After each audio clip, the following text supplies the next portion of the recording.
Hello everyone and welcome to our channel Silver Square Academical Mathematics. This is a special video for students of class 12 to understand the deleted portion from the syllabus for the current session, that is 2020-21. जैसा कि आप सभी को पता है कि कोविड-19 के कारण पढ़ाई बहुत हद तक प्रभावित हुई है और इसी चीज को ध्यान में रखते हुए एचआरडी मिनिस्टर ने आपके सिलेबस को लगभग 30% तक कम कर दिया है। तो ये वीडियो उसी चेंज को आसान भाषा में समझने के लिए है। So let's see what the changes are. और ये जो वीडियो बनाई गई है, ये चैप्टर्स जो नंबर हैं, these are from NCERT book, तो अकॉर्डिंगली आप दूसरी बुक से भी मैच कर सकते हैं। And take your book and marker to note down the changes. Chapter 1 जो कि हमारा एनसीईआरटी की बुक है, उसमें से दो पार्ट हटाए गए हैं। एक तो है composition of functions and inverse of a function. ये दो पार्ट हटा दिए गए हैं। तो ये कौन सी एक्सरसाइज में आते हैं? These are there in NCERT book exercise 1.3। इसका मतलब आपकी जो एक्सरसाइज 1.3 है एनसीईआरटी की बुक से, वो हटा दी गई है, आपके सिलेबस में वो नहीं है। So that is the change in chapter 1। हाँ, इसके बारे में मैंने डिटेल में पढ़ा है। डिलीटेड पार्ट में भी और जो रिवाइज्ड सिलेबस है उसमें एक्सरसाइज 1.4 यानी कि बाइनरी ऑपरेशन के बारे में कहीं कुछ नहीं है। तो आप लोगों को सलाह है कि वो आप कीजिए। आप सिर्फ किस पार्ट को डिलीट करेंगे? Composite functions and inverse of a function, इसको डिलीट करेंगे, यानी exercise 1.3 only. 1.1, 1.2 and 1.4 are there in your syllabus. Then chapter 2 की अगर हम बात करें तो दो पार्ट हटा दिए गए हैं। Graph of inverse trigonometric function. In general बच्चे वैसे भी ग्राफ को कम ही करते थे, लेकिन इस साल के लिए ये ऑफिशियली हटा दिया गया है, यानी कि पेपर में नहीं आएगा inverse of trigonometric functions. And then बहुत बड़ा चेंज है इस चैप्टर में, elementary properties of inverse trigonometric functions नहीं होगा, सिलेबस का पार्ट नहीं है। मैं आपको जो है ये चेंजेस और अच्छे से डिटेल में बताती हूँ, आप नोट डाउन कर सकते हैं। ग्राफ हमारे पास पेज नंबर 35 से 40 तक एनसीईआरटी की बुक में है, वो नहीं है आपका पार्ट, आपके सिलेबस का पार्ट। और जो एलिमेंट्री प्रॉपर्टीज हैं उसके बेस पे कंप्लीटली एक्सरसाइज 2.2 है, so that is removed from your syllabus. तो अब आप इन शॉर्ट चैप्टर नंबर 2 से सिर्फ exercise 2.1 is part of your syllabus. तो ये जो है आप समझ सकते हैं। देन चैप्टर 3 से इसको आप समझ लीजिए कि ये एक्सरसाइज 2.2 है, ये हटा दी गई है। यस, देन चैप्टर नंबर 3 जो कि हमारा मैट्रिसेस के बारे में है, उसमें से क्या हटाया है? Existence of non zero matrices whose product is zero matrix. एक एग्जांपल एक आध बार पूछ लिया जाता है। इन जनरल देखिए क्या होता है कि एक मैट्रिक्स अगर नॉन जीरो है और दूसरा जीरो मैट्रिक्स है तो 100% उनकी जो प्रोडक्ट है वो जीरो आनी ही है। लेकिन ऐसे भी मैट्रिसेस एग्जिस्ट करते हैं जो कि खुद नॉन जीरो हैं दोनों, लेकिन उनकी प्रोडक्ट जो है वो एक नल मैट्रिक्स होती है। तो ये स्पेशली आप नोट करना चाहो तो एग्जाम्पल नंबर 15 है पेज नंबर 76 पर, तो वो एग्जाम्पल रिमूव किया है और उसके जैसे और भी एग्जाम्पल नहीं पूछे जाएंगे, स्पेशली वही नहीं, यानी कि आपसे इस टाइप का कोई एग्जाम्पल नहीं पूछा जाएगा कि आप एग्जाम्पल दीजिए दो नॉन जीरो मैट्रिसेस के जिनकी जो प्रोडक्ट है दैट इज जीरो मैट्रिक्स, ये नहीं होगा। और उसके बाद एक बहुत ही बड़ा चेंज जो कि बच्चों को डिफिकल्ट भी लगता था, elementary row and column operations, ये हटा दिया गया है।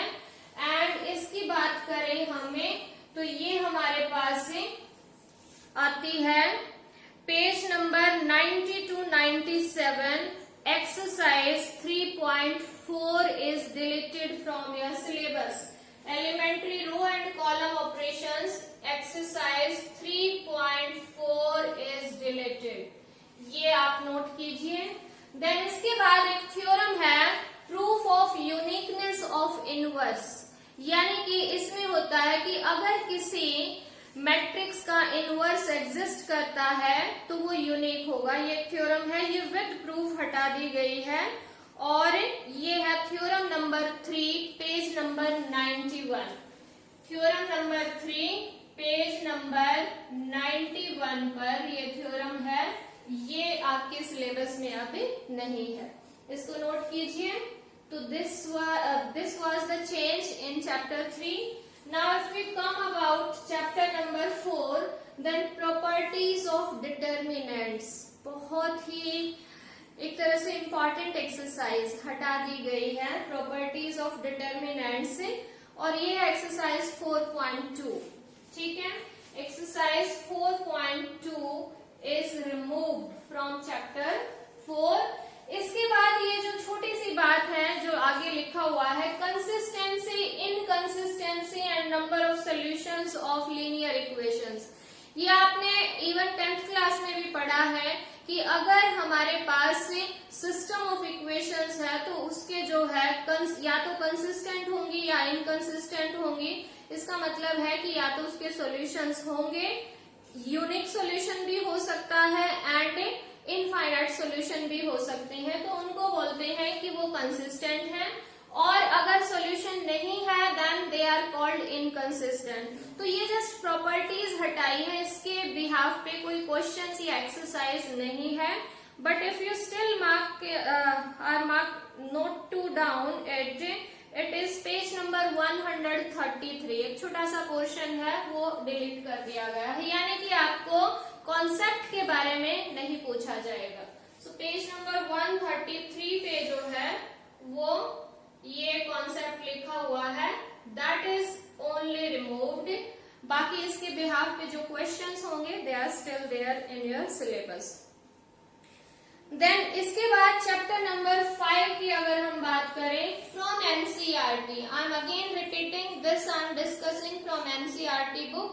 You can make the changes accordingly in other book as well if you are studying from those books. Rolle's theorem and Lagrange's mean value theorem और उनके ज्योमेट्रिक के interpretation हटा दिए गए हैं, सिलेबस में नहीं है. एक्सरसाइज की बात करें, अच्छा रोल्स थ्योरम है theorem number 6, it is on page number 184. Rolle's theorem है पेज नंबर 184 पर थ्योरम नंबर 6, और ये है थ्योरम नंबर 7 इससे नेक्स्ट पेज पर ही 185 पेज पर. एंड देयर ज्योमेट्रिक रिप्रेजेंटेशन बहुत बार पूछ लिए जाते थे, ये इस बार नहीं पूछे जाएंगे. और इनसे रिलेटेड जो एक्सरसाइज है of course 5.8 that is also removed from your syllabus.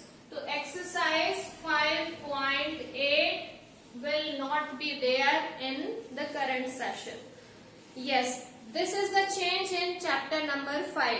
Then if we talk about chapter number 6, it is rate of change of bodies. Book में लिखा हुआ है quantities, तो ये रिमूव कर दिया गया है. बहुत बड़ा चेंज है इस चैप्टर में. Exercise 6.1 is removed. ये जो है इसके बेस पे हमारी कौन सी एक्सरसाइज है, 6.1, that is completely removed from your syllabus. Then the next is use of derivatives in approximation. Use of derivatives का यूज करते हैं हम टू फाइंड आउट एरर्स और अप्रोक्सीमेशन, तो वो भी रिमूव कर दिया गया है. और इसके बिहाफ पर हमारे पास है एक्सरसाइज 6.4. ये हमारे पास होगी exercise 6.4, that is also deleted from your syllabus. I hope you are noting down these changes. Then chapter number 7, completely कोई एक्सरसाइज नहीं है, कुछ पार्ट दिया हुआ है कि इस टाइप के इंटीग्रेशन रिमूव कर दिए गए हैं. मैंने आपके लिए ढूंढ के लिखे हैं कि किस एक्सरसाइज में है. ये 2 टाइप के इंटीग्रेशन रिमूव कर दिए गए हैं। और ये अगर आप नोट करना चाहो तो this is the part of exercise 7.7। Maximum question from this exercise are of this type. तो ये जो है रिमूव कर दी गई है exercise 7.7। maximum, I'm not saying all questions, but maximum of exercise 7.7 are removed and 7.7 आप लिख सकते हो। And after that, this is the whole exercise, definite integrals as sum of a limit, and this is exercise 7.8 exercise। and if you want to note down the page number, it is 331, page number 331 to 334। ये सारा content आता है, इससे related कोई भी question आपके paper में नहीं होगा। इसके बाद चैप्टर नंबर 8, इसमें लिखा हुआ है साफ साफ area between any two curves. दो कर्व के बीच वाला जो एरिया है वो एक्सरसाइज 8.2 में है, यानी कि सिर्फ आपके पास एक्सरसाइज 8.1 होगी, 8.2 इज डिलीटेड। एक्सरसाइज 8.2 रिमूव कर दी गई है, area between two curves. Then after that chapter number 9, formation of differential equation whose general solution is given. ठीक है, और इसके बेस पे हमारे पास है एक्सरसाइज 9.3। ये जो है एक्सरसाइज होगी 9.3, दैट इज रिमूव। और ये जो है solution of this type of linear equation, that is not the whole exercise, that is only few questions and examples from exercise 9.6। 9.6 complete नहीं, some part of exercise 9.6 is removed, and if you want to note down, it is example number 21 on page number 411 and question number 10, 11 and 12 on page number 414. So these are part of this type of linear equation, यानी इस तरह के जो linear equation के solutions हैं वो इन examples में और क्वेश्चंस में डील हुए हैं, इस तरह के नहीं आएंगे आपके सिलेबस में। देन हम बात करते हैं चैप्टर 10 की। इसमें लिखा हुआ scalar triple product of vectors. Although it is not explicitly mentioned in NCERT book, NCERT में ये कोई अलग से कोई टॉपिक मेंशन नहीं है, ना कोई एक्सरसाइज है, लेकिन दूसरी बुक्स में ये है। तो इस तरह का टॉपिक अब आपके सिलेबस का हिस्सा नहीं है, ये टॉपिक नहीं होगा, इसको आप मेंशन कर लीजिए, scalar triple product of vectors. और चैप्टर 10 से सिर्फ यही एक पार्ट डिलीट किया गया है। Then after that chapter number 11, इसमें भी एंगल्स वाले क्वेश्चंस डिलीट हुए हैं, चाहे वो एंगल बिटवीन टू लाइंस है, चाहे वो एंगल बिटवीन टू प्लेन्स है, और चाहे वो angle between a line and a plane है। और इसको अगर आप नोट डाउन करना चाहो तो प्लीज नोट कीजिए। एक्सरसाइज 11.2 के क्वेश्चन नंबर 10 to 13। एक्सरसाइज 11.2 के क्वेश्चन नंबर 10 to 13, ये हमारे पास है टू लाइंस के बीच में एंगल्स फाइंड आउट करने से रिलेटेड क्वेश्चंस हैं। ये टू प्लेन्स नेक्स्ट एक्सरसाइज में आता है, टू प्लेन्स के बारे में क्वेश्चंस हैं हमारे पास एक्सरसाइज 11.3 में, and these are on page number 488 to 490। और इसी तरह से लाइन एंड प्लेन के बीच में जो एंगल्स हैं, those are on question number 12 and 13 of exercise 11.3, and one example is also there on page number 492, that is example number 25. So these are the questions related to angles. Mention कर लीजिए। यानी angles find out करना है, चाहे वो lines के बीच में है, चाहे वो दो प्लेन्स के बीच में है, चाहे एक लाइन या एक प्लेन के बीच में है, एंगल्स वाले क्वेश्चंस आपके सिलेबस का हिस्सा इस साल के लिए नहीं है।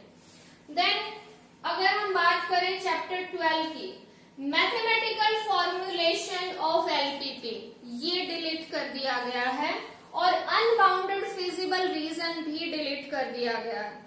तो इसके लिए आप अनबाउंडेड वाले एग्जाम्पल नंबर 4 है, पेज नंबर 512 पर एग्जाम्पल नंबर 6 है, और जो इसकी सेकंड एक्सरसाइज है वो मैथमेटिकल फॉर्मुलेशन के बारे में ही है। That means only first exercise will be there in your part of a syllabus. So these are changes in chapter number 12 mathematical formulation। LPP की नहीं होगी आपके सिलेबस का हिस्सा, और जो अनबाउंडेड वाले क्वेश्चंस हैं, अनबाउंडेड फिजिबल रीजन वाले क्वेश्चंस हैं, those are deleted. Only bounded region वाले क्वेश्चंस या एग्जांपल्स आपसे पूछे जाएंगे। देन चैप्टर नंबर 13 बहुत ही एक्सप्लिसिटली क्लियरली मेंशन है, mean and variance of random variable that is deleted. और अगर हम इसकी बात करें तो मीन एंड वेरिएंस के क्वेश्चंस आते हैं एक्सरसाइज 13.4 में, लेकिन पूरी नहीं है। इसके क्वेश्चन नंबर 10 to 17, ठीक है। एक्सरसाइज 13.4 के क्वेश्चन नंबर 10 to 17 वो नहीं आएंगे। वो क्वेश्चंस हैं मीन एंड वेरिएंस या स्टैंडर्ड डेविएशन से रिलेटेड, वो आपके सिलेबस का हिस्सा नहीं है। और इसके बाद binomial probability distribution that is also deleted from your syllabus, और ये पूरी एक्सरसाइज है एक्सरसाइज 13.5। सो अगर हम 13th चैप्टर की बात करें तो 13.1 will be there in your syllabus, 13.2 पूरी है, 13.3 है। 13.4 के क्वेश्चन नंबर 1 से 9 तक हमारे पास बायनोमियल उसके रैंडम वेरिएबल से रिलेटेड क्वेश्चंस हैं और उसके प्रोबेबिलिटी डिस्ट्रीब्यूशन से रिलेटेड। आगे वाले जो क्वेश्चंस हैं वो mean and variance and standard deviation से रिलेटेड हैं। Those will not be part of your syllabus. So these are the changes in your syllabus. I hope You understood now it in a better way। एक बार आप फिर से अपने book में जरूर mark कर लीजिए ताकि आपको इन फ्यूचर ये पता रहे क्लियरली कि क्या आपका सिलेबस है, क्या पेपर में आएगा, अननेसेसरली आपको मेहनत ना करनी पड़े। I think it is clear now and I hope you like this video।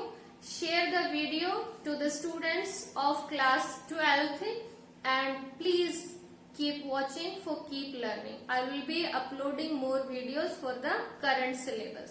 Bye bye।